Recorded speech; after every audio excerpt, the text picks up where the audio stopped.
continues next week. I can't believe what we have witnessed. Again, the way you show your heart is your intensity, your effort, your execution. That's why we play at this level. So you can be challenged. And then everyone else will see your heart. And then everyone else will see your heart. Let's go get the first goal game. Let's go get the first goal game. Well, apparently that motivational speech worked for Mike McIntyre and the Colorado Buffaloes as they went on homecoming 44-28 over the Cal Golden Bears, improving to 5-4 in the season, 2-4 in Pac-12 conference play. Coach Gary Barnett, Mark Johnson, voice of the Buffs. Awful nice game for the Buffaloes. Maybe the most complete game this season. Yeah, I agree. Most complete game. And as we said in the keys of the game, that's what they had to play in order to win this game. But we had, great special teams work, I thought, and I thought both sets of coordinators called a really good game for the most part. And you never call a perfect game, but they called a really good game. They played to the strengths of the kids, and you got to give players credit for bouncing back from what was last week a pretty embarrassing performance. Yeah, it certainly was. They got shut out last week, in fact. First time since 2012 to get shut out. They bounced back with a 44-point performance in this one here. And most notably in this one, after benching last week, Steven Montez responded. He was probably as sharp as he's been all season long. Yes, he was. And I think part of that was the game plan that was created for him. And part of it was him realizing that he has to play it somebody else's way, not his way. And that's a tough go for a quarterback sometimes, but he's got to play in a system, and that's the only way that teams become successful. And he did that today, but I also thought the coaches did a nice job of designing that game plan for him. So as we're talking about that right there, what are we learning about Steven? I suppose that's part of the coaching learning process as well, learning how to call plays for a player. What are we learning about Steven and what makes him successful on the field? Well, I think first of all, he's a really tough kid, and so you don't have to be afraid of calling runs, and you don't have to be afraid to call his number to run the zone reads, etc., or to sprint him out. I think the second thing you know about Steven is that he's got a big arm, and so you want to be able to use that. We saw him overthrow 3 games in a row receivers that were open or he was late throwing. Today, every throw had just the right amount of air on it. It was well timed. He did all the things that I think he's been coached to do, but he hadn't bought into yet. So, what I see happening here is that maybe, because you don't really know, maybe Steven Montez is buying in to all the things that he's been coached to do. Over 300 yards passing, a high percentage completion rate, and 3 touchdowns for Steven Montez. The Buffs get a big victory. Homecoming always brings former athletes back, not just football players. How about some of the Buffs Olympians as well? Okay, you guys, especially in light of cross-country women winning Pac-12, how does it feel to be back and set the culture for Pac-12 conference and CU cross-country? I love coming back here to be a big Buffs fan, and I'm so proud of the women yesterday for winning the Pac-12 championships. We're all really excited for them. I think it's a real testament to the university that not only do we excel here, but obviously we stick around. The Buffs are a big part of our life even today, and we just love representing the United States and the Buffs all around the world. Yeah, we're all so proud to be Buffaloes. This is where we all started our careers, and we couldn't be prouder to come back and share it with everyone here. Well, we could not be more proud to have you guys as alum. Go Buffs! Good to see former Buffs here, football players, Olympians, you name it, back for homecoming. Colorado victorious 44-28 over the Cal Golden Bears. There was an energy about this team here today that maybe we haven't seen consistently this season long. Yeah, Mark, I agree, and I think part of it came from the building, from the people here. That maybe they realized a little bit about what this is all about. That this is about a whole family of athletes and a community of people in the university, and they all gather here 5 times a year to watch them play, and so maybe that put some importance on it that they didn't feel before. But I thought they played to the energy of the crowd really well. We talked about the offensive game plan changing. I think what they did defensively was a little bit different than what they've done in previous games as well. I think they've been moving in that direction. In Mike's interview that we did earlier, he talked about that they tried to do it last week, and I think I said it, or we said at the end of the game last week, is the defense played well enough to have kept us in that game had they had any energy coming from the other side, which they didn't. Yeah. So they started to move and bring people last week. This week they did a lot of it, and you know what? Almost every time they did it, they were successful, or at least they limited whatever success the other team had to a 5 or 6 yard slant. So, you know, I think that's something that this team's going to be able to do now more and more. The Buffaloes get the victory. They're 5-4 in the season, 2-4 in Pac-12 conference play. They're a step closer to becoming bowl eligible for the second year in a row. And by the way, they become the 25th program in NCAA history with 700 wins in program history. We'll continue here in the Stampede. When we come back, we're talking offense. Co-offensive coordinator Darrin Shevlin joins us next.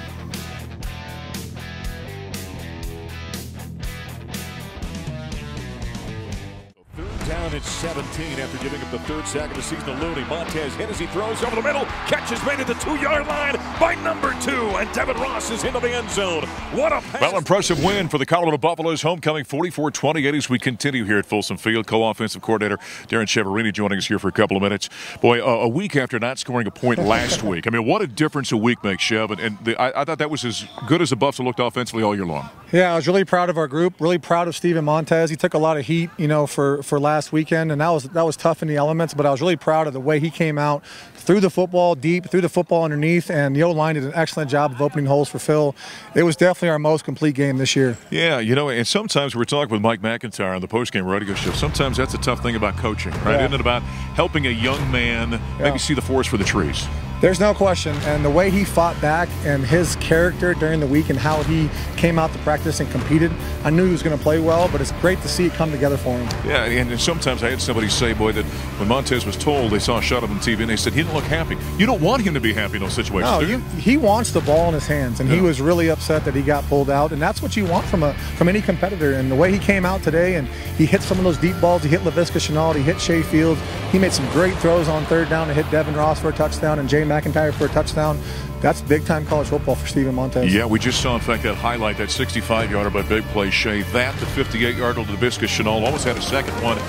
You guys are starting to connect on some of those. Yeah, it's good to kind of find our rhythm, you know, and these are our gold games in the month of November going forward. So, you know, we want to finish strong and we want to show Buff Nation what we're about. Is that a timing thing? When guys aren't hitting on those, just a timing thing? There's no question. I mean, deep ball throwing is not very easy. You watch pro football, you watch elite college football.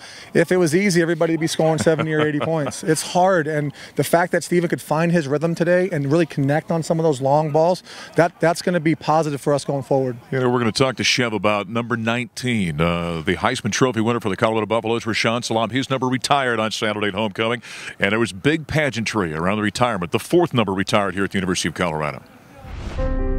First of all, it's always awesome to come out to Folsom Field and see a football game, especially when our guys are on the field. But it's been particularly special today for an old teammate of ours, Rashaan Salaam. We were just speaking last night on the importance of us recognizing how special he was to each one of us, how he elevated our play, he elevated our performance, he elevated us as men. And, you know, we just want to make sure we carry on that strong, positive message and help people in the world. You know, you make a commitment to a university. We all love the university. But then there was the next level that, you know, a bunch of guys bonded together. We've been together for life, and we'll be together for life, and it's that special moment. And the older you get, the more you appreciate being out here on Folsom Field and doing these things. What I want everybody to know is how large Rashaan's heart was. He had a huge heart for all people. He was passionate about helping others. We want the world to understand what kind of heart that guy had. He had a heart of gold, he had a Heisman heart, and he had it for everybody in the world.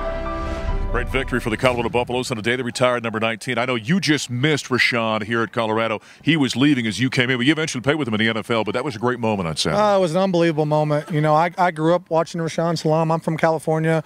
You know, Rashaan's from San Diego, and I was a high school player when he was playing here at the University of Colorado.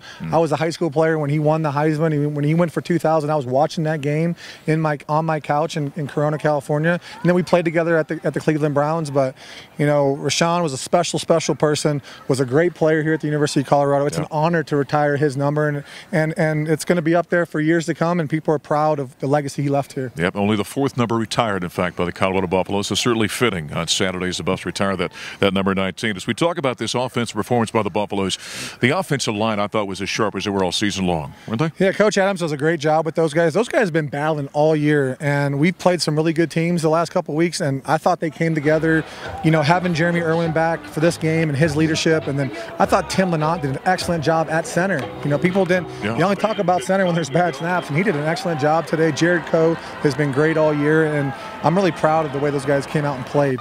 It's a funny way that football can kind of unfold. Last week you guys are scratching your head. This week you're talking about a big victory. Is this the kind of thing that you can build upon, do you think? You definitely can build upon it, and I think what those guys have to understand is all the hard work they're putting in during the week, it showed up, it paid off today. They saw what all that work did for them, and you know, we're going to go back on Monday, we're going to watch the film, and they're going to come back to work, and we're going to work even harder and go out to Tempe next week. You know, I think there was something interesting in the ball game. Gary said you can kind of feel the difference when he was down the field. There was an energy about this team. Well, you're an energy guy, and I know you're trying to generate that all the time. It's elusive sometimes.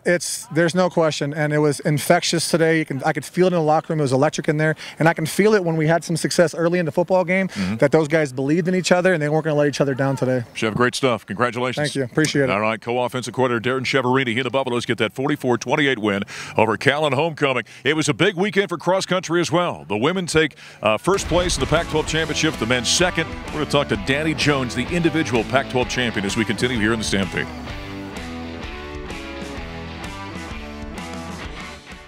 Danny Jones has come a long way to purge the past. Second last year, she wins it. Hi, everybody. Welcome back to the Buffalo Stampede television show. I'm voice of the Buffs, Mark Johnson. Look at this. We got a Pac-12 champion with us. Danny Jones, over the weekend, up around Eugene, Oregon, won the Pac-12 championship in cross country. The CU women, by the way, took the title as well. 3rd year in a row. Congratulations. Thank you. Wow, great run. Take us through the whole race. I mean, I know you and I were talking before we went on camera, the 2 young women that finished 2nd and 3rd. The 3 of you kind of compete against each other quite a bit. Take us through the race and tell us about it. Yeah, I mean, this year it wasn't as guaranteed for us, the win as a team, as it normally is. And it certainly wasn't for me individually either. The 3 of us, me, Katie Rainsberger, and Amy Eloise, normally go head-to-head during Pac-12s, and it's normally us 3. And with 400 to go, I found the 3 of us running in this triangle, and I was like, well, here we go again. And, but I looked at my coach was shouting all the right things, and she was saying, you know, every point counts, and that was the only thing I was thinking with. You know, I saw a comment from you with the Pac-12 Network afterward. You said, well, I was out in front. There was nobody in front of me. People were screaming. It was very chaotic down the stretch there. Yeah. It's hard to tell, like, how much distance you have in track. You can look up at a screen and see how much you have or who's next to you or who's coming up behind you, but all I heard were people screaming, and normally the louder it is, the louder or the closer the race is, so I was really pumping away with 100 meters to go because I really wasn't sure. I've always asked athletes in team sports about, in warm-ups, do they know? Do they know they have it that day? Does a runner know when you're warming up if you've got it that day? No, I mean, it helps to feel really good warming up, but no, I mean, certainly as a team, we knew that we had to run our best to win because Oregon's a title contender, Stanford's a title contender, and we're title contenders. So just had to have the hope, I guess. Sure. Well, she's a Pac-12 individual champion on the championship team as well. The CU women had a great weekend. The men had a good weekend as well. Didn't win the title for the first time ever in Pac-12 history, and they had a second-place finisher in Joe Klecker. Running in Oregon, there's a lot of tradition running there and a lot of good fans, so we knew going into Eugene it would be a good atmosphere. It was fun running in Eugene with all the knowledgeable fans out there. Going into the Pac-12s, it's pretty much all about the team rather than individual placings, so we knew going in, winning 6 in a row, that Stanford and Oregon, UCLA would have a target on us and trying to beat us that day. We've recognized that and knew it would be there. So with about maybe 300 to go, I was actually feeling pretty tired and saw myself kind of fading back. I think I used too much too early and kind of tied up and wasn't able to hold them off. But I was still really happy with how I was able to respond when, with about 400 meters to go, I thought that I was going to get about 5th place that day. I was very proud of how everyone performed. It was definitely the best performance we've had as a team this season. To lose while running that well, it's hard, but at the same time, it's good looking forward to the end of the season, knowing that everyone's kind of firing on all cylinders. Looking at it, there's not much more we could have done to win the race. Stanford had a great day. But yeah, seeing that going towards the end of the season is definitely boosts the confidence. Well, not the championship the men were hoping for, but nice to see Joe Klecker get a second-place finish. And I didn't realize this. You think about the championships the men have won in Pac-12, won everyone up to this year. They've never had an individual champion. That's surprising, don't you think? Yeah. A little bit? I mean, we've always had guys that are really close together, and the team's able to all come in the top 20, which is why we normally win men's championships. But, yeah, to have a really good individual is really special and kind of doesn't happen as often as you would like. Yeah. Now, you're the first conference champion since Jenny Simpson did it. You think about the lineage of great runners here at the University of Colorado. That's a little something, isn't it? And nice to have, Jenny and Emma and a number of Kara as well. I mean, a number of great runners here on the female side. Yeah, I mean, to even be in the same sentence as Jenny is kind of an honor to me. But, yeah, we've had a great history, and it's cool to be in the same, I guess, following in their footsteps, I guess. Is that, you look at what they've done? Do you have aspirations of getting to the Olympics and doing those kind of things? Yeah, absolutely. I mean, Jenny is the coaches would probably say that she's an abnormal talent and she's incredible, but yeah, I mean, just to be able to run in the races that she runs in and compete in the same way that she does would be an awesome accomplishment. Amazing. Well, she's pretty good herself, in fact, Pac-12 champion. All right, you look ahead to the regionals. Well, what kind of the training philosophy or the idea moving ahead forward now? Yeah, I mean, advance and survive and advance is the motto, and trying to get in as easy as possible without. It's a week before the national championship, so just to get in the easiest way possible is probably the goal. All right. Well, right now she's a Pac-12 champion. Good luck with the regionals. Thank you. All right. Danny Jones and the CU women won the Pac-12 championship. As we continue here in the Stampede, we've been talking all year about the 50th anniversary of the Ralphie program. John Graves is going to join us next.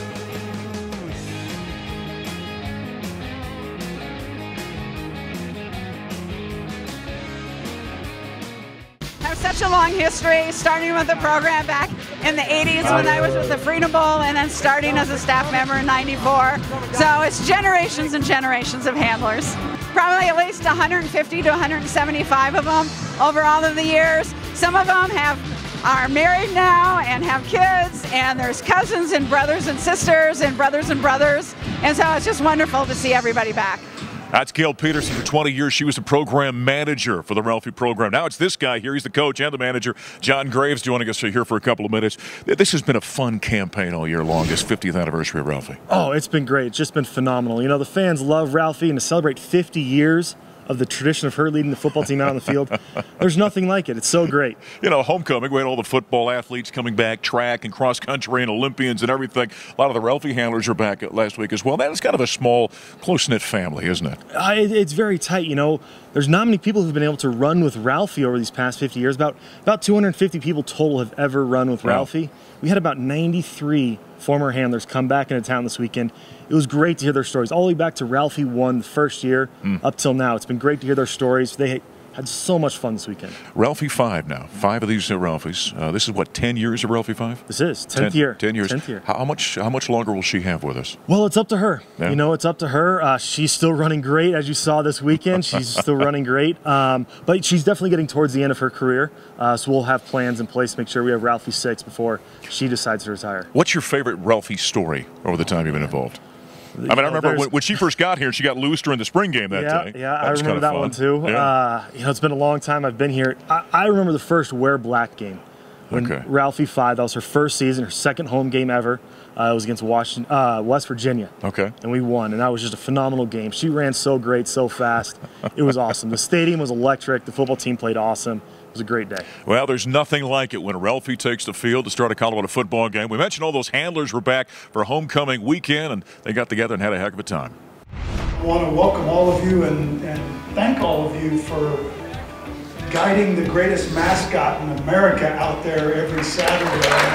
The biggest part about being a Ralphie handler that I appreciated was just getting to represent the university on a day-to-day basis. I mean, you're true ambassadors of the university, and I mean, you lead the team out onto the field, you exemplify what the strength and pride is to be a Buffalo. The teammates and everything that I made and the friendships that I made, it was an amazing experience. Huge family. It's been going for 50 years now, so kind of amazing it's gotten to this point, and everyone here is a brother and sister, so kind of getting back to here, it's just amazing to be around everyone, and amazing tradition I hope goes on forever. Running behind Ralphie was an honor, a privilege. It was exciting for me as a female to be able to run behind her and run with her and train her, to be part of truly the best live mascot program in college sports. We never envisioned that it would catch on like it did, and after we went once, the students loved it so much that they kind of insisted we keep coming back. So it was great. And the thing that really I think established it is that year we went to the Bluebonnet Bowl game, and that was the first time that Ralphie was on national TV. And once she was on national TV, she became an instant celebrity.